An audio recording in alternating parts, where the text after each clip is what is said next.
조선야담 이야기 시작합니다. 옛날 옛적 어느 고을에 남의 집에서 머슴살이를 해먹고 사는 가난뱅이 총각이 있었습니다. 총각의 이름은 삼룡이었죠. 삼룡이는 날마다 장독대에 물을 떠놓고 빌었습니다.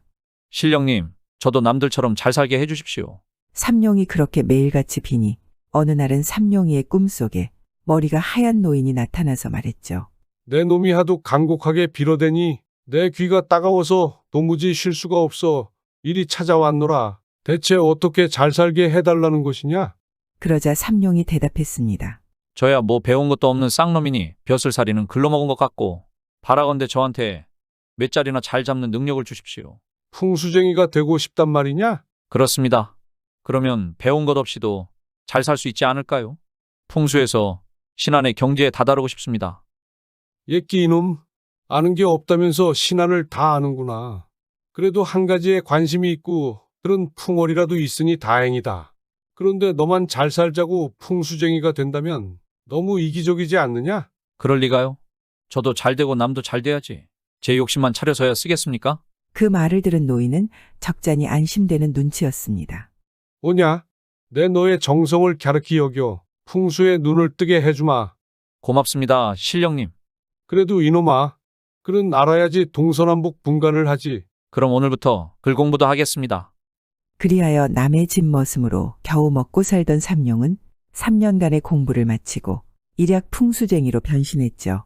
그리고 어느 날부터인가 사람들이 그를 찾아와 맷자리를 부탁했고 또 총각에게 맷자리를 받아 쓴 집들이 잘 되자 그의 명성은 충청도를 넘어 한양까지 파다하게 퍼졌습니다. 사실 그가 명풍수가 될 수 있었던 것은 모두 꿈속의 신령 덕분이었죠. 머리로는 도무지 맷자리나 집자리가 나오지 않을 때마다 꿈속의 신령이 나타나 명당을 일러주니 명풍수가 되는 일은 너무나 쉬웠습니다. 자연히 삼룡은 돈도 많이 벌게 되었고 혼인도 하고 두루두루 좋은 일도 하면서 살았죠. 아니, 서방님, 저도 예쁜 놀이개도 갖고 싶고 비단 옷도 한 벌 해입고 싶은데 어찌 맨날 남 좋은 일만 하세요? 어찌 하늘로부터 받은 능력으로 나 혼자만 잘 먹고 잘 살 수 있단 말인가? 추위에 떨지 않고 새끼밥 잘 먹고 사는 것만으로도 감사한 일 아니오? 삼룡이는 그렇게 돈을 벌어서도 혼자만 잘 살겠다 하지 않았습니다. 늘 어려운 이웃을 도우며 사니 신령님도 삼룡이를 항상 도와주었죠. 그러던 어느 해에 안동지방의 양반댁에서 맷자리를 봐달라는 부탁을 받고 삼룡이는 충청도에서 큰 고개를 넘어야 했습니다. 그런데 고개를 넘으려니 해가 서산으로 넘어가려는 때라 삼룡이는 주막에서 하루 묵고 아침 일찍이나 고개를 넘어야겠다 생각했죠. 그렇게 해서 삼룡이가 인근 주막에서 방을 빌려 잠을 자는데 꿈속에서 신령님이 나와 말하지 않겠습니까? 고개를 넘어가면 맷자리를 하나 봐주어야 할 것이야. 그런데 이번 맷자리는 절대 함부로 잡아주면 안 된다. 정성에 정성을 기울여야 하느니라. 삼룡이는 이튿날 아침 날이 새자마자 더욱 긴장을 하며 서둘러 고개를 넘어갔습니다. 그런데 고개 아래 어느 마을로 들어서 어떤 기와집을 지나는데 대문 안에서 구슬픈 곡소리가 났죠. 삼룡이는 그 곡소리가 어찌나 슬픈지 지나가는 마을 사람에게 물었습니다. 아니, 이 집에 초상이 났나 봅니다. 대체 누가 죽었길래 이리도 구슬프게 우는 것이오? 아이고 말도 마요. 이 집 구대 독자가 병으로도 신음하다. 어젯밤 저 세상으로 떠났으니 그 부모의 마음이 어떻겠소? 그 말을 듣고 삼룡이는 그 집 안으로 들어가 그 집주인 뵙기를 청하여 마주하였죠. 우리 내외가 천벌을 받아 자식을 앞세우고도 이렇게 명이 끼니 차마 죽지도 못하고 이렇게 통곡만 할 뿐이오. 아이고, 우리 아들 좀 살려주시오. 아이고. 아드님이 올해 몇 살이나 되었습니까? 이제 갓 20살 먹었는데 글도 못 가르치고 장가도 못 갔는데 우리 집은 이제 대가 끊기고 말았습니다. 아이고 불쌍한 내 새끼. 아이고, 원통해라. 삼룡이는 그렇게 넋이 빠져 우는 부부를 한동안 따뜻하게 위로해주고 나서 말했습니다. 인명은 제천이라고 어쩌겠습니까? 내가 가진 재주가 몇 자리 보는 일이라 원하신다면 하나 잡아드리겠소. 이미 대가 끊긴 집안인데 몇 자리가 뭐 그리 중요하겠소. 그래도 아드님 몇 자리라도 잘 쓰면 이 집에 대는 이을 수 있을 것입니다. 정말 그런 자리가 있단 말이오? 네, 그렇습니다. 사람들이 많이 다니는 큰 길에다 아드님의 시신을 묻으십시오. 그게 무슨 말이오? 남몰래 밀장을 하라는 말입니다. 그러면 대를 이을 수 있을 것입니다. 그러면 묘의 봉분도 만들지 말라는 말이오? 네, 그렇습니다. 그리고 한 가지, 아들 시신 위에다 족보를 올려놓으십시오. 족보를요? 그렇게 하면 대를 이을 수 있단 말입니까? 그렇습니다. 이야기를 다 듣고 난 부부는 실로 믿을 수 없는 말들을 하기에 처음에는 믿으려 하지 않았지만 삼룡이가 유명한 풍수쟁이인 것을 알고는 그대로 따르기로 하였죠. 고맙습니다. 설사 아무런 기적이 일어나지 않는다 해도 우리가 어찌 선생을 원망하리까? 한번 시킨 대로 해보겠습니다. 걱정 마십시오. 반드시 3년 뒤에는 이 집에서 손을 볼 것입니다. 그리고 그 아이가 커서 자식을 많이 봐. 이 집은 대가 끊기질 않을 것입니다. 삼룡이는 그렇게 말하고 상갓집을 떠났습니다. 그리고 3년이 흘렀죠. 한양의 이대감과 상주의 김대감이 살았는데 두 사람은 한 임금 아래 정승을 지냈던 사람들로 전부터 어린 아들, 딸을 혼인시키기로 약속한 사이였죠. 그러다 세월이 흘러 자식들이 혼기가 차니 두 집안은 자연스럽게 혼담이 오고 갔습니다. 이제 아이들도 혼인할 나이가 되었으니 우리 사돈을 맺자고. 그러세? 그런데 두 집안이 서로 잘하니 신랑이 뭐 굳이 상주까지 내려올 필요가 있겠는가? 마땅히 가래를 따라 내가 상주에서 딸을 데리고 올라오겠네. 그럼 그리하시게. 이리하여 상주 김대감의 딸이 한양의 이 대감의 집으로 시집을 가게 되었습니다. 그런데 상주에서 한양은 수백 리 길인데 가는 길에 문경세제를 넘어야 했죠. 김대감은 말을 타고 김대감의 딸은 가마를 타고 고갯길을 한참 넘어가는데 갑자기 말이 멈추고 가마꾼들도 뭔가에 신 듯 발걸음을 떼어놓지 못하는 것이었습니다. 이상하네. 왜 이러지? 그러게 갑자기 꼼짝할 수가 없으니 왜 이러지? 말도 사람도 지쳤나 보구나. 이보게들 잠시 목이나 축이면서 쉬어가도록 하세. 가마꾼들은 김대감의 말에 따라 그 자리에 가마를 내려놓은 뒤 털썩 주저앉고 말았습니다. 그런데 갑자기 온 땅이 진동을 하고 하늘에서는 마른 하늘에 날벼락이 치기 시작했죠. 모두들 놀라 하늘만 쳐다보고 있을 때 가마 안에서는 더 희한한 일이 벌어지고 있었습니다. 갑자기 가마 밑이 쩍하니 벌어지고 김대감의 딸이 스르르 땅속으로 가라앉아 버린 것이었죠. 대체 어찌 된 영문인가요?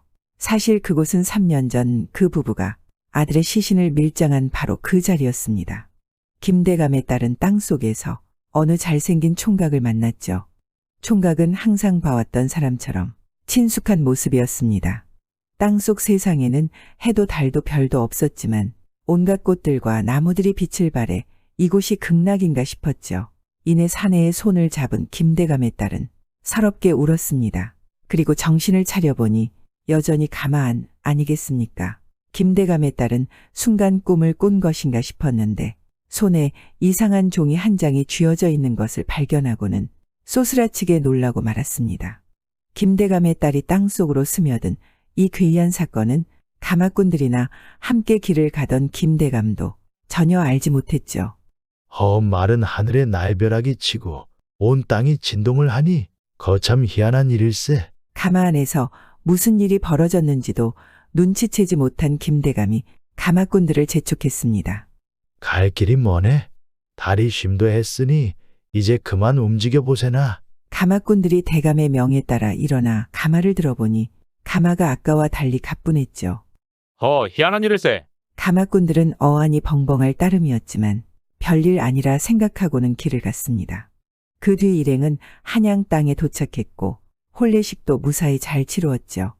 그런데 신랑 신부가 초야를 치르려는데 갑자기 신부의 배가 남산만큼 불러오는 게 아니겠습니까? 이를 이상히 여긴 신랑이 그 어미에게 이를 고하여 확인하니 신부의 배가 만삭이었죠. 그러니 이 정승의 집에서는 난리가 났습니다. 아니, 이 무슨 해괴망측한 일인가? 필시 우리 며느라기가 뭔가 부정이 있는 거예요. 안 되겠어요. 이대로 뒀다간 집안에 큰 망신이 나겠어요. 신랑의 아버지 이대감은 화가 나 상객으로 온 김대감을 불러다 따져 물었습니다. 대체 이 무슨 일인가? 혼인 첫날에 신부의 배가 만삭이니 이를 어찌 설명할 수 있단 말인가? 자네 집안에 몹쓸 짓을 한 것 같아. 내 입이 10개라도 할 말이 없네. 이 혼사는 없던 일로 하세. 김대감은 딸을 도로 가마에 태워 상주로 돌아갔습니다. 가마속 김대감의 딸은 자신도 만삭이 된 이유를 몰라 억울하고 원통하였지만 도무지 변명할 말이 없으니 그저 흐느껴 울기만 하였죠. 망신, 이런 망신이 어디 있겠습니까? 김대감은 끓어오르는 화를 눌러가며 다시 수백리 오던 길을 되짚어 상주 집에 도착하였죠.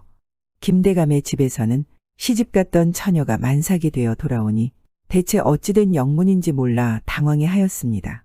아니 대체 이 무슨 일이에요? 에휴, 나도 모르겠어.